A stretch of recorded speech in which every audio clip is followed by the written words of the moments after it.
बोलिए लक्ष्मी नारायण भगवान की जय। बोलिए एकादशी महात्म की जय। ओम गजाननं भूतगणाधिसेवितं कपित्तजम्बूफलचारुभक्षणम् उमाश्रुतं शोकविनाशकारकम् नमामि विघ्नेश्वरपादपङ्कजं नमामि विघ्नेश्वरपादपङ्कजम्।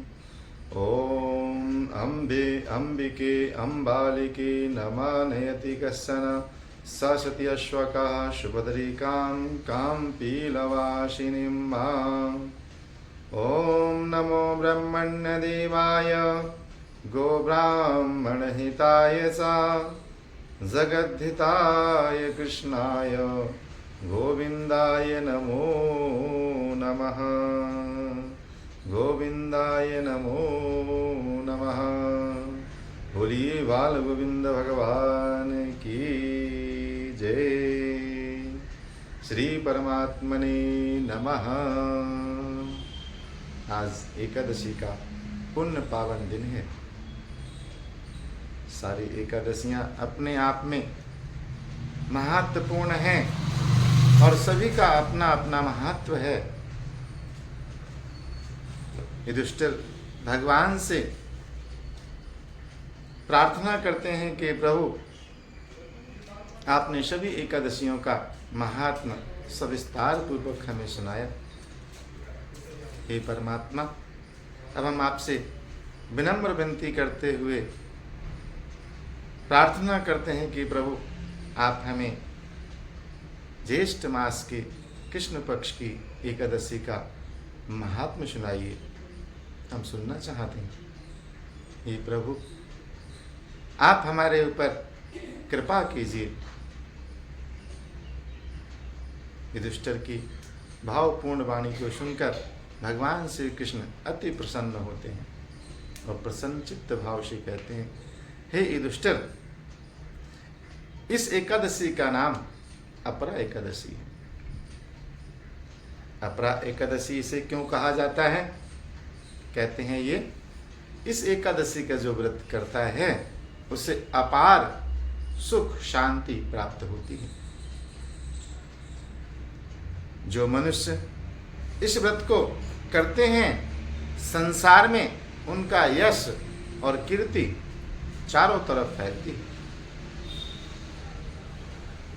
तथा भूत प्रेत आदि योनि में गए हुए मनुष्यों को भी मुक्ति प्राप्त होती है। जो लोग दूसरे की निंदा करते हैं तथा नाना प्रकार के आचरण करके जो पाप करते हैं, इस एकादशी का व्रत करने से उससे भी वो मुक्त हो जाते हैं। जो लोग परस्त्री गमन करते हैं, झूठी गवाही देते हैं तथा ब्रह्म हत्या आदि भी करते हैं, ऐसे घोर पाप से भी उन्हें मुक्ति प्राप्त होती है। इस एकादशी का महात्म अपने आप में बहुत ही महत्व रखता है। कहते हैं असत्य भाषण, कल्पित शास्त्र पढ़ना या बनाना, झूठा ज्योतिषी होना, झूठा वैद्य बनना आदि तक के पाप इस एकादशी के व्रत करने से नष्ट हो जाते हैं। परंतु अपरा एकादशी का व्रत करने से उन्हें पाप मुक्ति तो होती ही होती है, साथ ही स्वर्ग की प्राप्ति भी होती है। जो मनुष्य अपने गुरु से शिक्षा प्राप्त करने के उपरांत गुरु की निंदा करता है, वह अवश्य ही नरक में जाता है। परंतु अगर वो एकादशी का व्रत कर ले तो उसे उससे मुक्ति प्राप्त होती है। जो फल तीनों पुष्कर में कार्तिक पूर्णिमा को स्नान करने से या गंगा तट पर पितरों को पिंडदान करने से प्राप्त होता है, वही पुण्य फल अपरा एकादशी का व्रत करने से प्राप्त होता है। मकर की सूर्य में प्रयागराज के स्नान से, शिवरात्रि का व्रत करने से, सिंह राशि के बृहस्पति में गोमती नदी के स्नान से और कुंभ में केदारनाथ या बद्रिकाश्रम की यात्रा, सूर्य ग्रहण में कुरुक्षेत्र में स्नान, स्वर्ण अथवा हाथी घोड़ा दान करने से, स्वर्ण दान करने से अथवा नव प्रसूता गौ दान करने से जो फल प्राप्त होता है वही अपरा एकादशी का व्रत करने से प्राप्त होता है। कितना महात्म बताया गया है। कहते हैं गौदान अगर करे व्यक्ति तो अगर गौ जो है बछड़े के साथ हो तो उसका दान सर्वश्रेष्ठ कहलाता है। इसलिए गौ दान करना चाहिए तो गौ ऐसी होनी चाहिए कि जो दूध देती हो और उसके साथ में बछड़ा भी हो, तो आपको गौदान का अनन्य फल प्राप्त होता है। जो लोग इस तरह से गौदान करते हैं उन्हें वैतरणी पार करने के लिए वही गौ सहायक होती है और हर प्रकार से वो उनको वैतरणी को पार कराते हुए तार देती है। इस भाव से ही लोग गौदान करते हैं। और ग्रहण के समय अगर श्रद्धा भक्ति पूर्वक भगवान की आराधना और चिंतन किया जाए तो उसका अनन्य फल प्राप्त होता है। तीर्थराज प्रयाग की महिमा तो अभी आपने कुछ दिन पहले देखी भी और उसका पुण्य का लाभ भी लिया। तो कुंभ की महिमा भी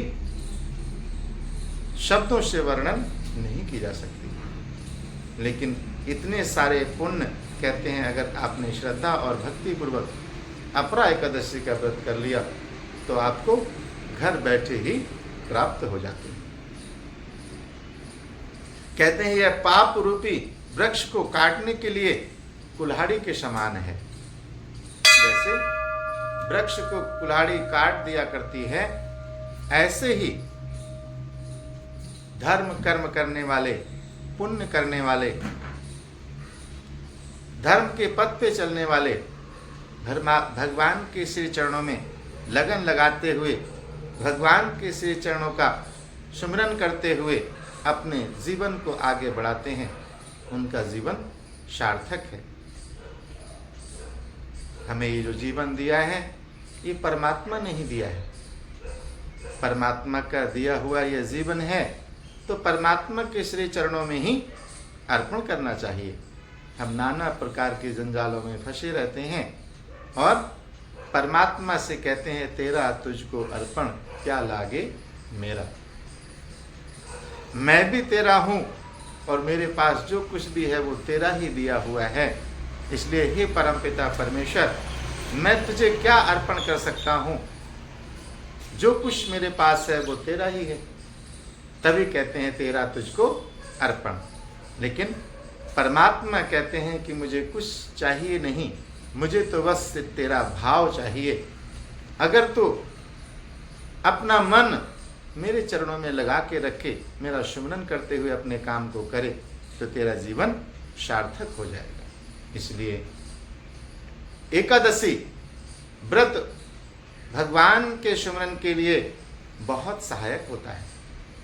हर गृहस्थ व्यक्ति को चाहिए कि एकादशी का व्रत श्रद्धा भक्ति पूर्वक करे और अनवरत रूप से भगवान का संकीर्तन करते हुए समय व्यतीत करे, क्योंकि भगवान ने कहा है कि सभी व्रतों में एकादशी व्रत मुझे जो है अति प्रिय है, और जो लोग एकादशी का व्रत करते हैं वो मेरे लिए बहुत प्रिय होते हैं।